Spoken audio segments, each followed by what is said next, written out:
सभी मित्रों को सप्रेम नमो बुद्धा जय भीम। बौद्ध भारत में आपका स्वागत है। संयुक्त निकाय भाग 1 का ये तीसरा भाग चलता है अपने आप से।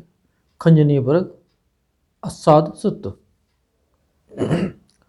असाद पाली का शब्द है जिसका हिंदी वर्जन होता है असाद सुत्त। आस्वाद यानी कि आनंद लेने की जो प्रवृत्ति है उसका ज्ञान।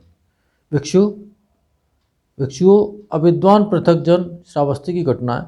भिक्षुओं अविद्वान पृथक जन रूप के आस्वाद आदिनव यानी कि दोष और उससे मुक्ति यथार्थ नहीं जानता है। मूर्ख आदमी ये सब नहीं जानता है कि क्या हो रहा है, वो करते ही चला जाता है, जो उसको अच्छा लगता है सो करता है मनमानी। इसी तरह से रूप के आस्वाद को नहीं जानता है, उसी प्रकार से वेदना, संज्ञा, संस्कार और विज्ञान इनके भी आस्वाद को नहीं जानता है, केवल भोगना जानता है। और इनके दोषों को भी नहीं जानता है, जब उसके दुष्परिणाम आते हैं तो उनको नहीं जानता है। और किस तरह से इनसे बचा जा सकता है वो भी नहीं जानता है। विद्वान आर्य श्रावक रूप के आस्वाद, दोष और मोक्ष को यथार्थ जानता है। इसी तरह से जो विद्वान आर्य श्रावक होता है वो वेदना, संज्ञा, संस्कार और विज्ञान इनके भोगों को भी जानता है और भोगों के बाद में उसके जब परिणाम आते हैं उनको भी जानता है और इनसे कैसे बचा जाए उसको भी जानता है। पठम समुदय सुत्त उत्पत्ति का ज्ञान। श्रावस्ती विश्व अविद्वान पृथक जन रूप के समुदय अस्त आस्वाद दोष मोक्ष यानी कि उससे छुटकारे को यथार्थ नहीं जानता है। और विद्वान आर्य श्रावक जो होते हैं वो रूप के समुदय किस तरह से उठ खड़ा होता है और किस तरह से नष्ट हो जाता है, किस तरह से का भोगता है और भोगने से किस तरह से उसके दोष आते हैं और इनसे कैसे बचा जाता है, इसको ठीक प्रकार से यथार्थ यथाभूत प्रज्ञापूर्वक विपश्यना के द्वारा जानता है। द्वितीय समुदय सुत्त। श्रावस्ती भिक्षुओं विद्वान आर्य श्रावक के रूप में समुदय अस्त आस्वाद दोष और मोक्ष को यथार्थ जानता है। इसी तरह से वेदना, संज्ञा और संस्कार को भी उनके समुदय और अस्त यानी कि उदय और व्यय, उदय व्यय इस तरह से उसको जानता है, कब उदय हुआ और कब व्यय हो गया और किस तरह का उसका स्वाद होता है जो उसने लिया नहीं, क्योंकि उसके दोष वो जानते हैं और उनसे कैसे बचा जाता है वो जानते हैं। पठम अनंत सुत्त। श्रावस्ती भिक्षु रूप अनित्य है, जो अनित्य है वो दुख है और जो दुख है वो अनात्म है। जो अनात्म है वह न मेरा है न मैं हूँ और न मेरा आत्मा है। अनात्म ही यही चीज़ है, न मैं हूँ न मेरा है न मेरा आत्मा है। इसे यथार्थ प्रज्ञा पूर्वक समझना चाहिए यानी कि ध्यान से देखना चाहिए। इस काया के स्तर पर संवेदनाओं के आधार पर देखना चाहिए। वेदना, संज्ञा, संस्कार और विज्ञान ये भी इसी प्रकार के स्वभाव वाले हैं, इनसे भी चिपकाव नहीं करना चाहिए। भिक्षुओं विद्वान आर्य श्रावक रूप में निर्वेद करता है यानी कि उससे विरक्त होता है, हटाता है उसको। इसी तरह से वेदना, संज्ञा, संस्कार और विज्ञान इन सब में रमण नहीं करता जो विद्वान होता है।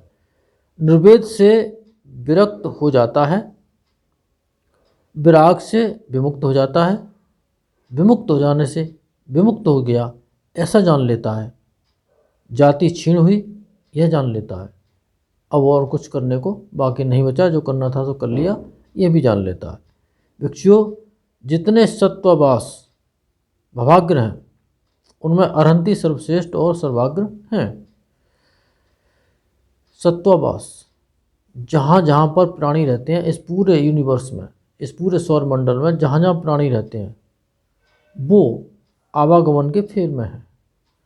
उनमें अरहंत ही सर्वश्रेष्ठ हैं, क्योंकि वो सर्वाग्र हैं।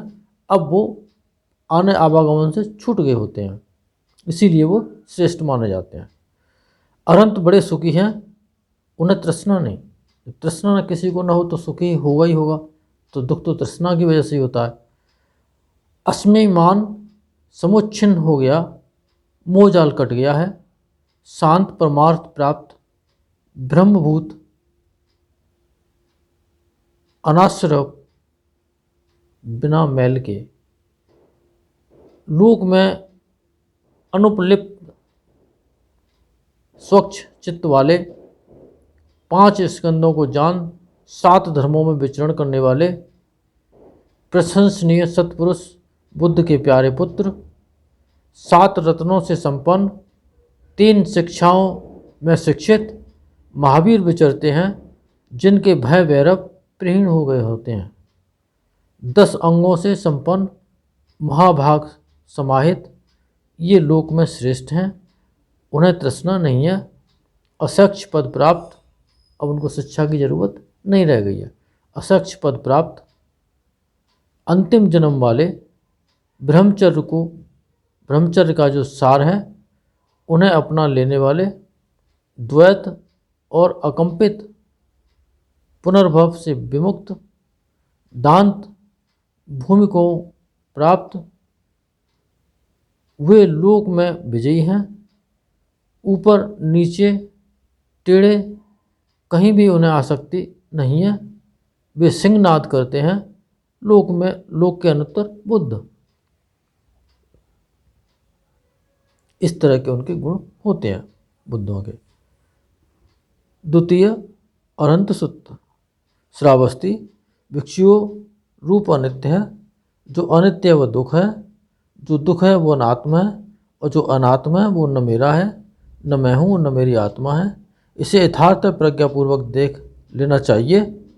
इसी तरह से वेदना, संज्ञा, संस्कार और विज्ञान, इन्हें भी यथार्थ तौर पर प्रज्ञापूर्वक देख लेना चाहिए।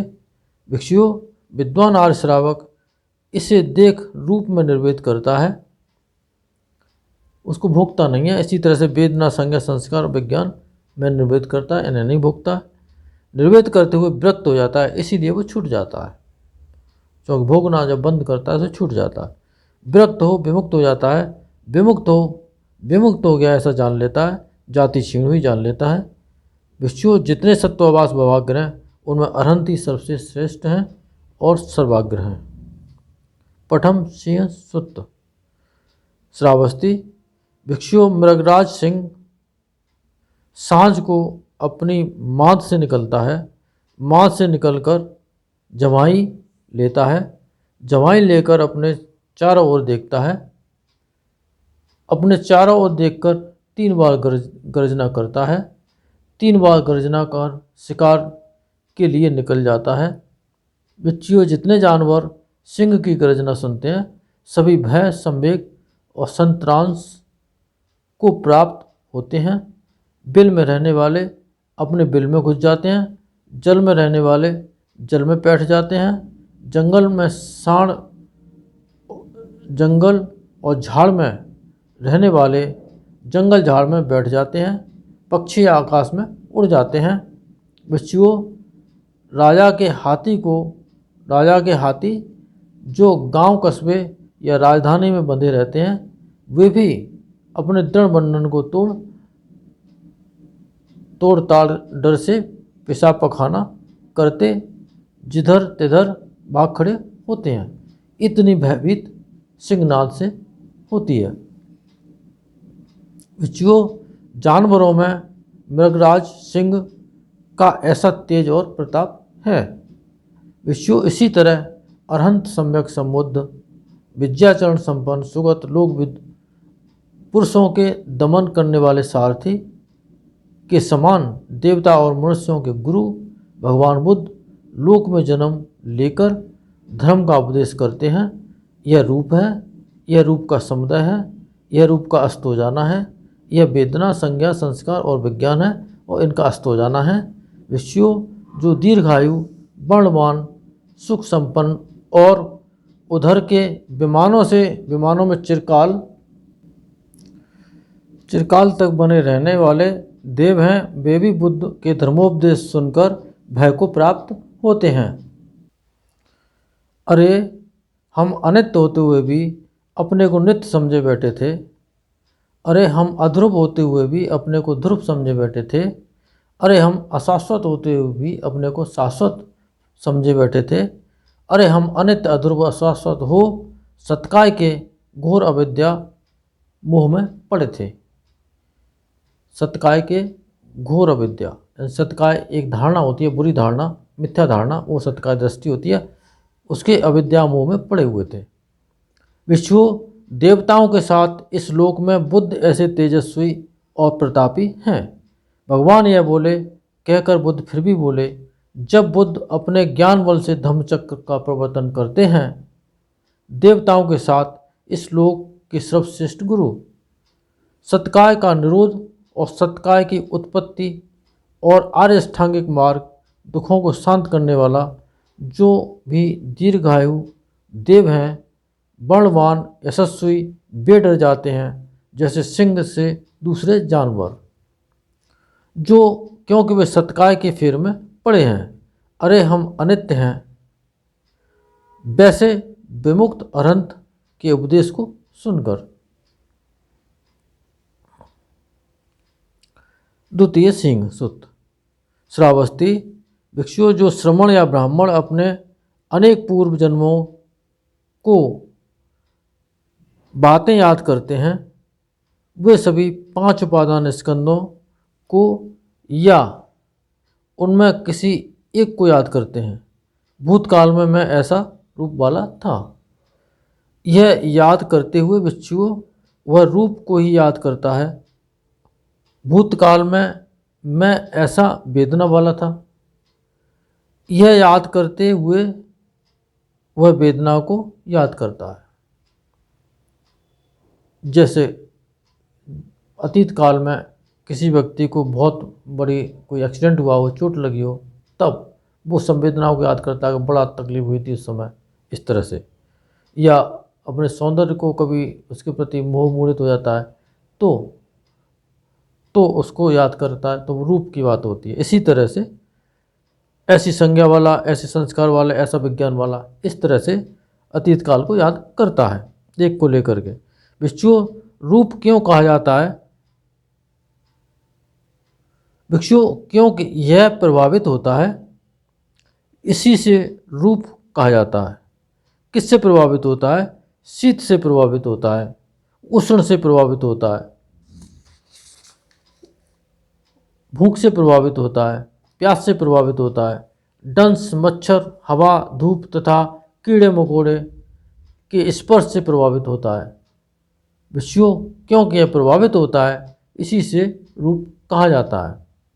विषयों वेदना क्यों कहा जाता है? क्योंकि अनुभव करता है, इसी से वेदना कहा जाता है। क्या अनुभव करता है? सुख का भी अनुभव करता है, दुख का भी अनुभव करता है, सुख और दुख से रहित का भी अनुभव करता है, अदुख असुख का भी अनुभव करता है। विषयों क्योंकि अनुभव करता है, इसीलिए वेदना कहा जाता है। जो वेदनाएं चलती हैं, वेदनाओं की अनुभूति करता है, इसीलिए वेदना कहा जाता है। विषय संज्ञा क्यों कहा जाता है? विषय क्योंकि जानता है कि मैं, इसीलिए संज्ञा कहा जाता है। क्या जानता है? नीलों को भी जानता है, पीलों को भी जानता है, लाल को भी जानता है, उजले को भी जानता है। विषय क्यों को जानता है, इसलिए संज्ञा कहा जाता है। विषय संस्कार क्यों कहा जाता है? विषय संस्कृत या अभिसंस्करण करता है, इसीलिए संस्कार कहा जाता है। किस संस्कृत का अभिसंस्करण करता है? रूपत्व के लिए संस्कृत रूप का संस्करण करता है। वेदनात्व के लिए संस्कृत वेदना का अभिसंस्करण करता है। संज्ञात्व के लिए संस्कृत संज्ञा का, और संस्कार के लिए संस्कृत संस्कारों का अभिसंस्करण करता है। विज्ञान के लिए संस्कृत विज्ञान का अभिसंस्करण करता है। संस्कृत का अभिसंस्करण करता है, इसलिए संस्कार कहा जाता है। क्योंकि उसमें तब्दीली होकर के नया बनता है, फिर तब्दीली होती है, फिर नया बनता है, फिर इस तरह से नया संस्करण होता चला जाता है उसका। और इस तरह से जो संस्करण हो रहा है, उसीलिए संस्कार है। भिक्षु विज्ञान क्यों कहा जाता है? क्योंकि पहचानता है, इसलिए विज्ञान को विज्ञान कहा जाता है। क्या पहचानता है? कसैले को भी पहचानता है, तीते को भी, कड़वे को भी, मीठे को भी, खारे को भी, जो खारा नहीं है उसे भी, नमकीन को भी, जो नमकीन नहीं है उसे भी विषयों क्योंकि पहचानता है, इसलिए विज्ञान कहा जाता है। विषयों यहाँ विद्वान आर्य श्रावक ऐसा मनन करता है, इस समय मैं रूप से खाया जा रहा हूँ। अतीत काल में भी मैं रूप से खाया गया हूँ, जैसे इस समय खाया जा रहा हूँ। यदि मैं अनागत रूप का अभिनंदन करूँगा तो अनागत रूप में भी वैसे ही खाया जाऊँगा जैसे वर्तमान में रूप से। वह ऐसा मनन कर अतीत रूप से अनपेक्ष रहता है, अनागत रूप का अभिनंदन नहीं करता तथा वर्तमान रूप के निर्वेद, विराग और निरोध के लिए प्रतिपन्न होता है। इस समय मैं वेदना से खाया जा रहा हूँ, संज्ञा से खाया जा रहा हूँ, संस्कारों से खाया जा रहा हूँ, विज्ञान से खाया जा रहा हूँ, इसी तरह से भविष्य में खाया जाऊँगा। तो विषयों, तो तुम क्या समझते हो, रूप नित्य है या अनित्य? अनित्य बनते। जो अनित्य है वह दुख है या सुख? दुख बनते। जो अनित्य दुख विपरिणाम धर्म है, परिवर्तन होना ही उसका धर्म है, क्या उसे ऐसा समझना चाहिए यह मेरा है, यह मैं हूँ, यह मेरा आत्मा है? नहीं बनते। इसी तरह से विज्ञान, वेदना, संज्ञा, संस्कार और विज्ञान को भी नहीं समझना नहीं चाहिए। विषयों, इसीलिए जो रूप, अतीत, अनागत, वर्तमान है, सभी न मेरा है, न मैं हूँ और न मेरा आत्मा है, ऐसा समझना चाहिए। इसी तरह से वेदना, संज्ञा, संस्कार और विज्ञान भी और न मैं हूँ, न मेरा है और न मेरी आत्मा है। विषयों, इसी को कहते हैं कि आर्य श्रावक छोड़ता है, बटोरता नहीं, बुझा देता है, सुलगाता नहीं। किसको छोड़ता है, बटोरता नहीं, बुझा देता है, सुलगाता नहीं? रूप को, वेदना को, संज्ञा को, संस्कारों को और विज्ञान को। विषयों, यह समझकर विद्वान श्रावक रूप से भी निर्वेद करता है, वेदना से भी, संज्ञा से भी, संस्कार और विज्ञान से भी निर्वेद करने में विरक्त हो जाता है। विमुक्त हो जाता है। विमुक्त होने पर विमुक्त हो गया ऐसा ज्ञान होता है, जाति छीण हुई जान लेता है। विषयों, इसी को कहते हैं न छोड़ता है, न बटोरता है, न बुझाता है, न सुलगाता है। किसको न छोड़ता है, न बटोरता है, न बुझाता है, न सुलगाता है? रूप को, वेदना को, संज्ञा, संस्कार और विज्ञान को। विषयों, इस तरह बिल्कुल बुझाकर विमुक्त चित्त हो गए भिक्षु को इंद्र, ब्रह्मा, प्रजापति आदि सभी देव दूर से ही प्रणाम करते हैं। हे पुरुष श्रेष्ठ, आपको नमस्कार है। हे पुरुषोत्तम, आपको नमस्कार है, जिससे हम भी उसे जाने, जिसके लिए आप ध्यान करते हैं। इन सत्य वचनों से आप सबका मंगल हो, भला हो, कल्याण हो, संसार के सारे प्राणी सुखी हों।